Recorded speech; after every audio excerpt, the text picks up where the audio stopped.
Hello everyone. तो आज हम CGBSE 2023 का जो मैथ्स पेपर है उसका हम क्वेश्चन नंबर 13 करेंगे। तो इस क्वेश्चन में बोल रहा है कि उस सरल रेखा का समीकरण ज्ञात कीजिए जिसकी प्रवणता 5/3 है तथा रेखा बिंदु 30 से होकर जाती है। ठीक है, तो हमें क्वेश्चन में स्ट्रेट लाइन है, स्ट्रेट लाइन का एक इक्वेशन फाइंड करना है जिसका स्लोप दिया गया है 5/3 और जो पॉइंट दिया गया है एक्स एक्सेस में 3 और वाई एक्सेस में जो 0 है इस पॉइंट से होकर जाती है, मतलब 30 पॉइंट से होकर जाती है। ठीक है, तो क्वेश्चन में बोला गया है कि सरल रेखा का समीकरण ज्ञात करना है। ठीक है, तो सबसे पहले जो सरल रेखा है उसका समीकरण मान लेते हैं। तो सरल रेखा का समीकरण क्या होता है? वो होता है y = mx + c। ठीक है, तो लिख लेते हैं। माना माना सरल रेखा का समीकरण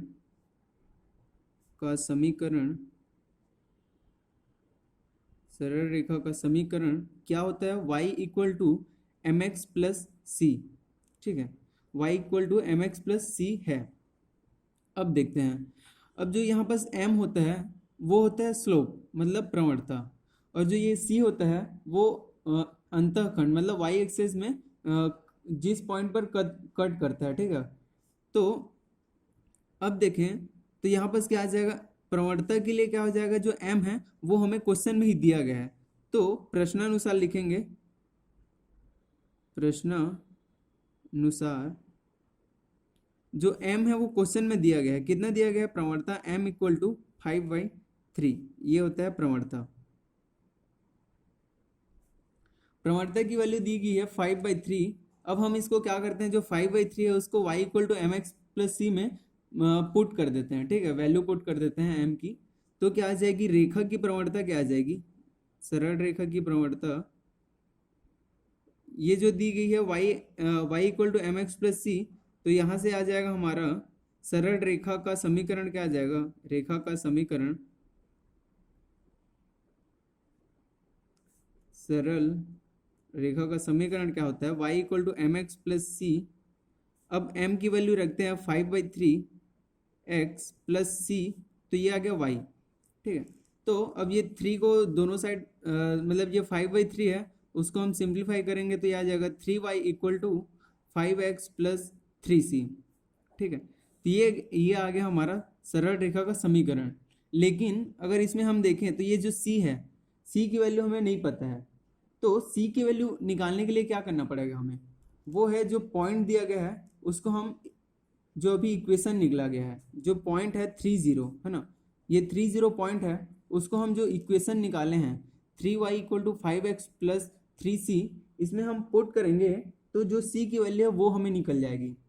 और एक बार c की वैल्यू निकल जाएगी तो हम फिर सरल रेखा का समीकरण भी फाइंड कर सकते हैं। ठीक है, तो नीचे में लिखते हैं बिंदु क्या दिया गया है? 30 को, इसको इक्वेशन 1 लिख लेते हैं। समीकरण 1 पर रखने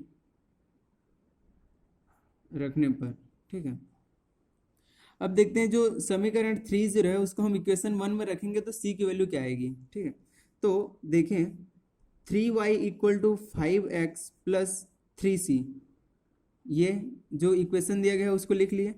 अब देखते हैं जो y की वैल्यू है, ये इसको हम क्या लिख सकते हैं? ये क्या होता है? x पहले होता है फिर y होता है। ठीक है, तो x = क्या आ गया यहाँ पास? 3 और y = क्या आ गया यहाँ पास? 0। तो 3 × 0 मतलब ये y की वैल्यू क्या है? 0 है, और = 5 × x की वैल्यू है 3 + 3c, क्योंकि c की वैल्यू हमें फाइंड करनी है। अब देखें तो 3 × 0 क्या होगा? 0 हो जाएगा। 3 × 0 0, और ये 5 × 3 15 + 3c, तो यहाँ से c की वैल्यू आ गई -5। अगर एक लाइन लिखे यहाँ से और तो क्या आ जाएगी? 3c = -15 और c = -15 / 3, और अल्टीमेट क्या आ जाएगा? c = -5। अब देखें तो c = -5 तो आ गई, तो c इक्वल टू -5 को हम इस सरल रेखा में पुट करेंगे तो हमें जो जो क्वेश्चन में बोला है सरल रेखा का समीकरण ज्ञात करने वो मिल जाएगा। ठीक है, तो लिखते हैं अतः सरल रेखा का अभिष्ट समीकरण क्या आ जाएगा, समीकरण है। ठीक है, तो इसके लिए क्या करना पड़ेगा, जो ये इक्वेशन है 3y equal to 5x plus 3c में हमें जो c की वैल्यू निकाले हैं अभी -5 उसको पुट करना पड़ेगा। तो क्या आ जाएगा 3y equal to 5x plus 3 into -5, तो ये आ जाएगा 3y equal to 5x minus 15। ठीक है, तो ये जो फाइनल है, ठीक है, ये हो गया हमारा सरल रेखा का समीकरण।